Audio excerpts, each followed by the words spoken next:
ನಮಸ್ಕಾರ, ನೀವು ನೋಡ್ತಾ ಇದ್ದೀರಾ ಶ್ರೀ ಮಾರಿಕಾಂಬಾ ಡಿಜಿಟಲ್ ಟಿವಿ. ನಾನು ಶ್ರೀನಾಯ್ಕ್.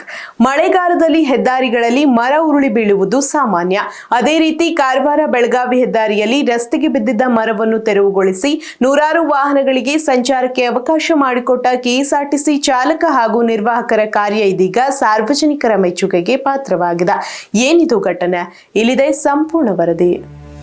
ಕಾರವಾರ ಬೆಳಗಾವಿ ಹೆದ್ದಾರಿಯ ಅಣಶಿ ಘಾಟ್ನಲ್ಲಿ ಬೃಹತ್ ಮರವೊಂದು ರಸ್ತೆ ಮೇಲೆ ಉರುಳಿಬಿದ್ದ ಪರಿಣಾಮ ವಾಹನ ಸಂಚಾರ ಕೆಲಕಾಲ ಸಂಪೂರ್ಣ ಸ್ಥಗಿತಗೊಂಡಿತ್ತು. ಬೆಳಿಗ್ಗೆ ಸುಮಾರು 7:15 ವೇಳೆಗೆ ಕಾರವಾರದಿಂದ ಬೆಳಗಾವಿಗೆ ತೆರಳುತ್ತಿದ್ದ ಕೆಎಸ್ಆರ್ಟಿಸಿ ಬಸ್ ಸ್ಥಳಕ್ಕೆ ತಲುಪಿದೆ. ಪರಿಸ್ಥಿತಿಯನ್ನು ಗಮನಿಸಿದ ಚಾಲಕ ನೀಲಕಂಠ ಯಾರನ್ನೂ ಕಾಯದೆ ಬಸ್ನಲ್ಲಿದ್ದ ಕೊಡಲಿಯ ಸಹಾಯದಿಂದ ರಸ್ತೆ ಮೇಲೆ ಬಿದ್ದಿದ್ದ ಮರದ ಕೊಂಬೆಗಳನ್ನು ಕತ್ತರಿಸಲು ಮುಂದಾಗಿದ್ದಾರೆ.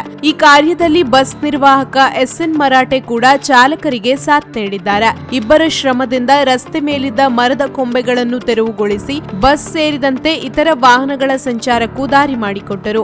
ಸಮಯ ಪ್ರಜ್ಞೆ ಮತ್ತು ಸೇವಾ ಮನೋಭಾವ ಮೆರೆದ ಚಾಲಕ ಹಾಗೂ ನಿರ್ವಾಹಕರ ಕಾರ್ಯಕ್ಕೆ ಸಾರ್ವಜನಿಕರಿಂದ ವ್ಯಾಪಕ ಮೆಚ್ಚುಗೆ ವ್ಯಕ್ತವಾಗಿದೆ. ಇಂತಹ ಸಮಯ ಪ್ರಜ್ಞೆ ಮತ್ತು ಸೇವಾ ಮನೋಭಾವ ಹೊಂದಿರುವ ಸಿಬ್ಬಂದಿಯನ್ನು ಸರ್ಕಾರ ಹಾಗೂ ವಾಯುವ್ಯ ಕರ್ನಾಟಕ ಸಾರಿಗೆ ಸಂಸ್ಥೆ ಗೌರವಿಸಬೇಕು ಎಂಬ ಆಗ್ರಹವೂ ಸಾರ್ವಜನಿಕರಿಂದ ಕೇಳಿಬಂದಿದೆ.